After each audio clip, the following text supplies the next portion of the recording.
The United States has reached another grim milestone in its fight against the devastating COVID-19 pandemic. 1 in 500 Americans have died from coronavirus since the nation's first reported infection. It is a sobering toll that comes as hospitals in our country are struggling to keep up with the volume of patients, and also more children are grappling with the virus. Joining me now to discuss all of this and more is Dr. James Simmons, Hospitalist Nurse Practitioner in Los Angeles. Dr. Simmons, always good to see you. I want to start with where you are, which is Los Angeles. I know recently the school district there, one of the largest in the country, mandated that students of age get the vaccination. What are you seeing right now on the ground in terms of new COVID cases on a daily basis? Yeah, I just want to, reference as well that 1 in 500 is a pretty sobering number, right? And I think it's a place where none of us were hoping that we would actually ever get to. And I feel like we're sort of in a tale of 2 or 3 different countries right now, because in Southern California, which if you recall, when we spoke back in January, this was one of the worst places in terms of COVID cases, hospitalizations and deaths in the world. Now we're one of the best places in the entire country because we went through that. Delta has not impacted, at least Southern California, where I am, the same way as it has other places. And there are multiple different factors or reasons for that. One of them, obviously, is that we have such a high vaccination rate, and things like the LAUSD putting in, masking mandates for kiddos and further distancing than even what the CDC recommends in a lot of different school districts. And so, we just haven't seen the spike here. I will say that we did get a little bit of a surge of Delta cases where I practice in Los Angeles. It was nothing like we had before, and certainly not like, unfortunately, what a lot of other parts of the country really experienced. So that surge that we had, that sort of small bump that we had here, is starting to slow down, as it appears many other parts of the country are, although there are other parts that are going up. So it's really dependent on where you live. You're right. It really is. And that's certainly encouraging what you're seeing there locally. Now, we know Gavin Newsom survived that recall election to remain governor of the state of California. Now that you have that recall election behind you as a state, does this mean that they're going to be able to focus a little bit more on the pressing issues at hand, like COVID? Yeah, I think so. There's a lot that really can be learned from this, although I agree with several individuals who have said we shouldn't overreach what this means, either good or bad, in terms of this recall. There were enough people who were obviously really unhappy with Gavin Newsom, and particularly the pretty strict COVID precautions that Gavin instituted statewide early on.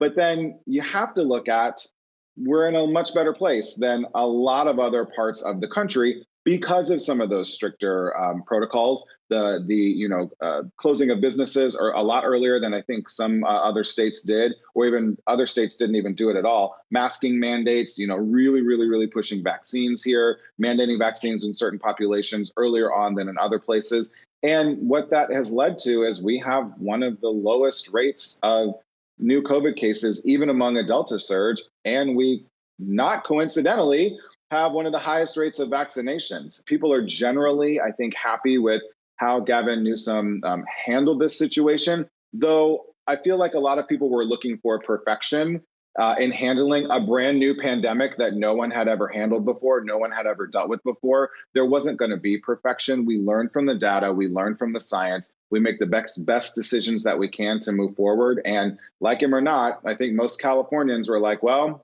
Gavin Newsom was making the best decisions that he probably could, at least insofar as we did not want him removed as governor. Now, sticking with politics here for a minute, in a short while, I know President Biden is going to greet some CEOs of major companies like Disney and Microsoft and Walgreens at the White House. So they're going to discuss his want to have this mandate in the private sector, that employees mandate that their workers get vaccinated. Some people are saying, look, that's overreaching. I'm just wondering, from a medical standpoint, do you think that's overreaching, or do extraordinary times call for these extraordinary measures?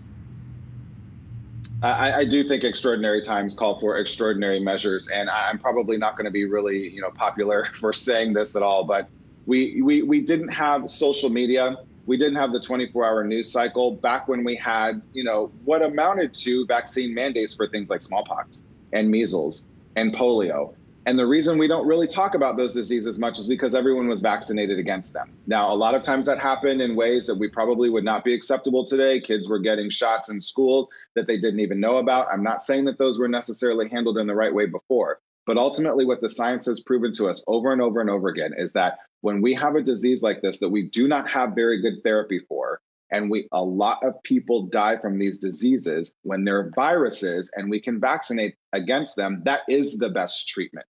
And I'm all for our American freedoms and all of these different things that everyone talks about. But at the end of the day, your decision to not get vaccinated really does impact other people in your community. It really does impact your coworkers and their families and an extension of that. And so if you are in an environment, particularly where you're working closely with a lot of other people, you don't have good ventilation, you're on top of each other. I think these are things that have to be discussed. I think we have to talk about, ultimately, it may not make you happy, but what is going to keep you and your family and our entire communities and the public safe? And that may ultimately come down to mandates, because we've given people plenty of opportunity to get vaccinated. And so, a certain percentage of people haven't done that.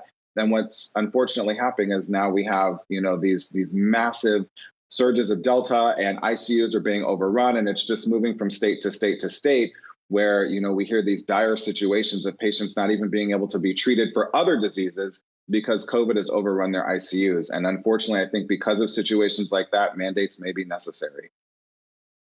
And one of those dire situations involved a little 4-year-old girl from Galveston, Texas. My heart broke for her family. She passed away after contracting COVID. Her mother was an anti-vaxxer and has actually come out publicly since her daughter died just a day ago and said she wishes she had gotten herself vaccinated so that she could help protect her daughter. I don't know any better PSA than that. But tell us how we can keep our kids safe, because we know those under 12 still cannot get vaccinated. So what can we do as a society, as parents and adults, to protect them? My heart goes out to that family as well, and the many, many, many other families of everyone who have been so impacted by COVID, including having deaths, multiple deaths in families. It's difficult. I think one of the things that I always really challenge people about is, check your sources, check where your information is coming from, including me right now here on Yahoo Finance Live, right?